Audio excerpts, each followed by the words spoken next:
አልቀበልም። የነ ደብረጽዮን ተክደናልና የመቀሌ 4 ኪሎ ፍጥጫ።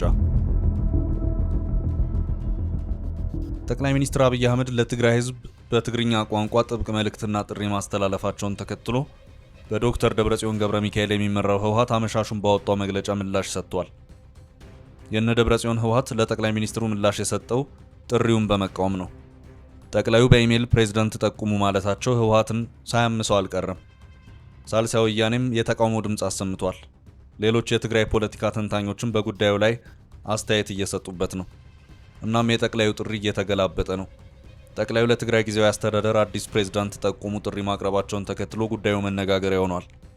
ማህበራዊ ሚዲያው ላይ አነጋጋሪ ሆኖ ተዘዋውሯል። አሁን ደግሞ ይበልጥ አነጋጋሪ የሆነው የነ ደብረጽዮን ምላሽ ነው። ለመሆኑ የነ ደብረጽዮን ህወሓት በመግለጫው ምን አለ? በጠቅላይ ሚኒስትር አብይ አህመድና በህወሓት መካከል የተፈጠረው ምንድን ነው? ጠቅላይ ሚኒስትሩ የህወሓትን አሊያም የነ ደብረጽዮንን ጥያቄ ቢቀበሉ በእርግጥ የትግራይ ፖለቲካ ይረጋጋል?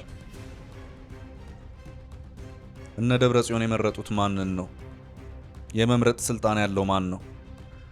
የህወሓት ተቃውሞ ህግን መሰረት ያደረገ ነው ወይስ አይደለም የሚሉ ጥያቄዎችን መነሻ በማድረግ የትግራይ ወቅታዊ ሁኔታን ከጠቅላይ ሚኒስትሩ ጥሪ ጋር አያይዘን ለመፈተሽ እንሞክራለን።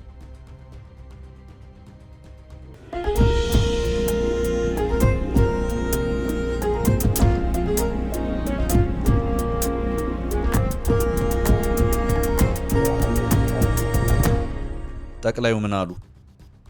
ጠቅላይ ሚኒስትር አብይ አህመድ እጅግ መነጋገሪያ ሆነዋል። ጠቅላዩ መነጋገሪያ የሆኑት በተጋጋለው የትግራይ ፖለቲካ መሀል ያስተላለፉት ቀጭን መልእክት ግን ደግሞ ትርጉሙ ወፍራምና ብዙ የሆነ ጥሪ ማቅረባቸው ነው። የትግራይ ፖለቲካ እንደሆን እንኳንስ ዘንቦብሽ አይነት ነው። አልተረጋጋም። ከድጡ ወደ ማጡ እያመራ መሆኑን በየጊዜያቱ የሚወጡ መረጃዎች ያመለክታሉ። ነገሮች ተካረዋል። አንዴ ከምርጫ ቦርድ ጋር፣ ሌላ ጊዜ ከፌዴራል መንግስት ጋር እንዲሁም ከፕሪቶሪያው ስምምነት ጋር በተያያዘ ከጊዜው አስተዳደሩ ጋር ጎራ ፈጥሮ እየተላተመ የመጣው ህወሓት መጨረሻው አስጊ ሆኗል። የፌዴራል መንግስት ብሎ ዝምታውን ቢሰብርም ነገሩ የሚበርድ አልሆነም። እንዲያውም ይበልጥ ትኩሳት የፈጠረ ይመስላል። ለምሳሌ ጠቅላዩ ጥሪ አቧራ ቀስቅሷል። ከጫፍ እስከ ጫፍ አወያይቷል። ጠቅላዩ የትግራይ ክልል ጊዜያዊ አስተዳደርን በፕሬዝዳንትነት ለመምራት ብቁ እጩዎችን በኢሜይል እንዲጠቁሙ ለክልሉ ህዝብ ጥሪ ማቅረባቸውን ተከትሎ ነው ፖለቲካዊ አቧራ የተነሳው። ህዝቡ የጠቅላዩን ጥሪ ተቀብሎ ሲጠቁም መስፈርት ተቀምጧል። መስፈርቱ እጩዎቹ የጊዜያዊ አስተዳደሩን ስራዎች በብቃት የሚያከናውኑ፣ የክልሉን ሰላምና ደህንነት ማረጋገጥ የሚችሉ መሆን ይገባቸዋል ይላል። ጠቅላይ ሚኒስትሩ ይህን ጥሪ ያቀረቡት ለመላው የትግራይ ህዝብ በይፋዊ የማህበራዊ ትስስር ገጻቸው መሆኑ ይታወቃል። በትግርኛ ቋንቋ የተጻፈው ይህ መልእክት የትግራይ ጊዜያዊ አስተዳደር ፕሬዝዳንት ጥቆማ ጥሪ በሚል ርዕስ የቀረበ ነው። ይህ የብዙዎች መነጋገሪያ የሆነው የጠቅላዩ መልእክት የትግራይ ክልል ጊዜያዊ አስተዳደር ሲቋቋም መሰረት ያደረገው አዋጅም በግልጽ የተቀመጠበት ነው። አዋጁ ለአስተዳደሩ የሚፈቅደው የሥራ ዘመን 2 ዓመት ብቻ እንደሆነ በጠቅላዩ መልእክት ላይ ተብራርቶ ቀርቧል። ይህም ሆኖ ተጨባጭ ምክንያት ካለ የጊዜያዊ አስተዳደሩ ዕድሜ ሊራዘም እንደሚችል ጠቅላይ ሚኒስትሩ ሳይጠቁሙ አላለፉም። ቀደም ሲል በምክር ቤት የትግራይ ጊዜያዊ አስተዳደርን በተመለከተ ካሰሙት ንግግር ላይ የቀጠለው ማብራሪያቸውንም ሲሰጡ ይህም በመጠበቅ ነው።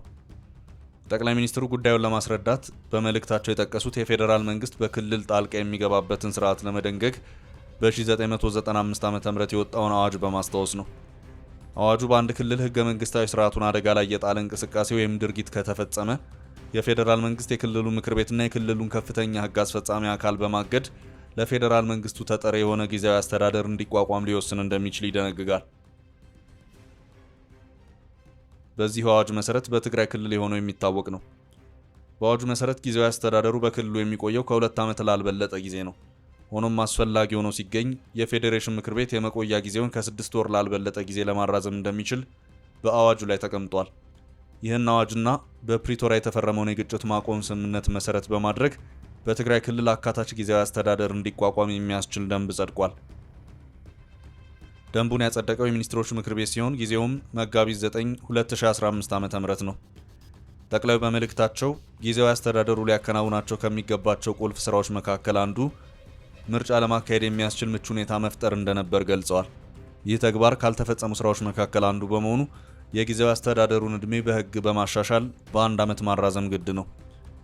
የሆነ ሆኖ ከመጋቢት 14 2015 ዓ.ም ጀምሮ የትግራይ ጊዜያዊ አስተዳደርን በፕሬዝዳንትነት የመሩት አቶ ጌታቸው ረዳ አሁን የእሳቸው ፋይል ተዘግቶ ሩጫው ሌላ መልክ ይዟል። አቶ ጌታቸው የፕሬዝዳንትነት ሹመቱን ያገኙት በጠቅላይ ሚኒስትር አብይ አህመድ አማካይነት እንደሆነ ሁሉ አሁንም በተመሳሳይ ጠቅላይ ሚኒስትሩ ሌላ ፕሬዝዳንት ለትግራይ ጊዜያዊ አስተዳደር ለመሾም ዝግጅት አድርገዋል።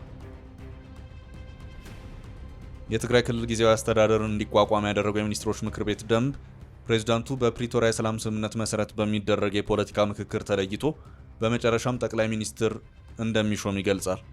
በዚህ ድንጋጌ መሰረት የጊዜያዊ አስተዳደር ፕሬዝዳንት መሾም የጠቅላይ ሚኒስትር ኃላፊነት ነው። እናም የክልሉ ህዝብ እጩዎችን በጠቅላይ ሚኒስትር ጽህፈት ቤት የኢሜል አድራሻ በኩል መጠቆም እንደሚችል ጠቅላይ ሚኒስትሩ ጥሪ ማቅረባቸውን ተከትሎ ህወሓት ታምሷል። የተቃውሞ ምላሽም ሰጥቷል። ህወሓት ምን አለ? እነ ደብረጽዮን የወሰኑት ምንድን ነው?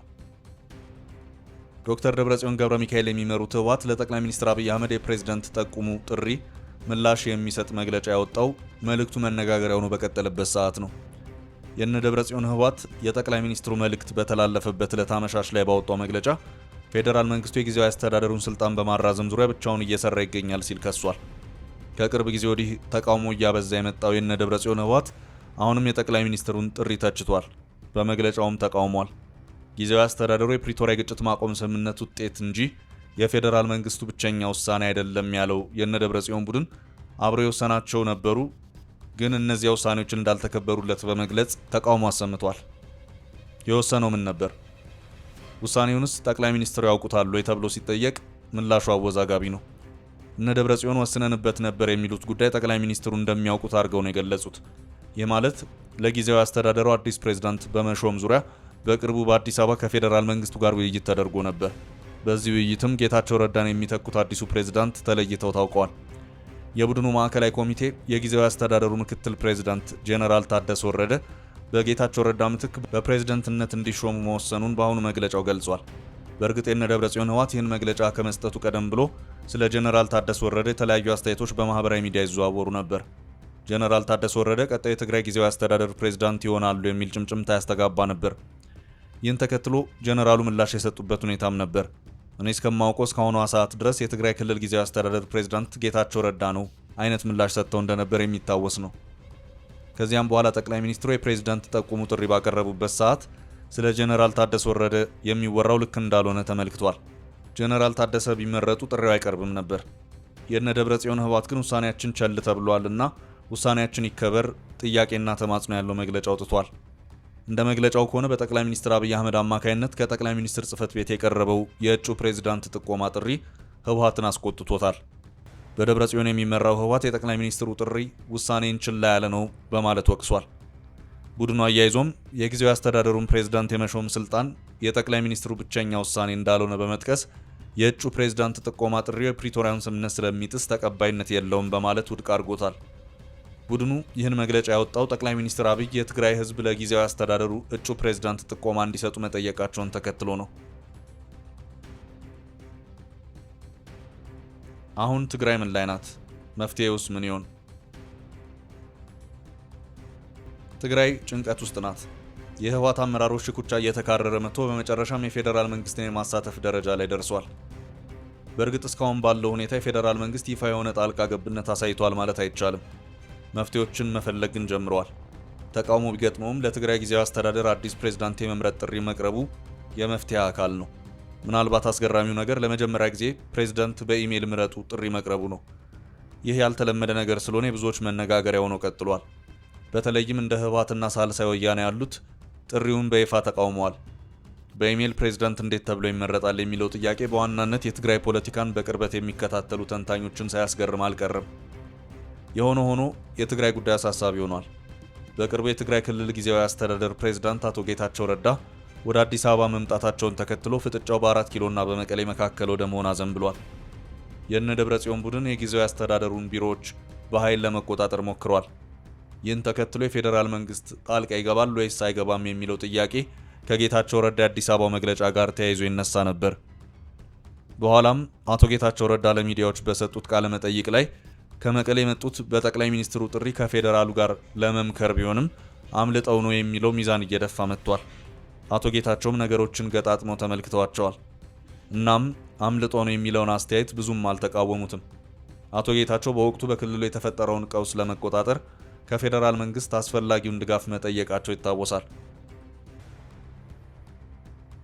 ይህን ተከትሎ በደብረጽዮን የሚመራው የህወሓት ቡድን ጥሪውን ውድቅ ከማድረግ አልፎ ወታደራዊ እንቅስቃሴዎችን ማድረግ ሲጀምር በትግራይ ህዝብ ዘንድ የሌላ ጦርነት ስጋት ተፈጥሮ ተመልክተናል። አሁንም ትግራይ ጭንቀት ውስጥ ናት። በአንድ በኩል የጦርነት ስጋት አለ፣ በሌላ በኩል የኑሮ ውድነቱ ጣራ ነክቶ በተለይም የነዳጅ ጉዳይ ከፍተኛ ውዝግብ ፈጥሯል። ቀኖች ሁሉ ወደ ፈተና እያመሩ ነው። የትግራይ ክልል ንግድና ኤክስፖርት ቢሮ ላለፉት 11 ቀናት ከሌሎች ክልሎች በተለየ ሁኔታ ወደ ትግራይ ክልል ምንም አይነት ነዳጅ አለመጫኑን መግለጹ የነገሩን ክብደት አመላካች ነው። የኢትዮጵያ ነዳጅ አቅራቢ ድርጅት ለሁሉም ክልሎች የሚያጋራው የነዳጅ ስርጭት መረጃ የነዳጅ አቅርቦት ሙሉ ለሙሉ የቆመው በትግራይ ክልል ብቻ መሆኑን ቢቢሲ በጉዳዩ ላይ ይዞት በወጣው ዘገባ አመላክቷል። እንዲህ አይነት ሁኔታዎች ከፖለቲካው ትኩሳት ጋር ሲያያዙ በህዝቡ ላይ የሚፈጥሩት ተጽዕኖ ቀላል አይደለም። ችግሩ መፍትሄ ያመጣሉ የተባሉት የህወሓት አመራሮችም ለሁለት ተከፍለው ከመካሰሳቸው አልፎ ከፌዴራል መንግስት ጋር የገቡበት ሁኔታ ሌላ ስጋት ደቅኗል።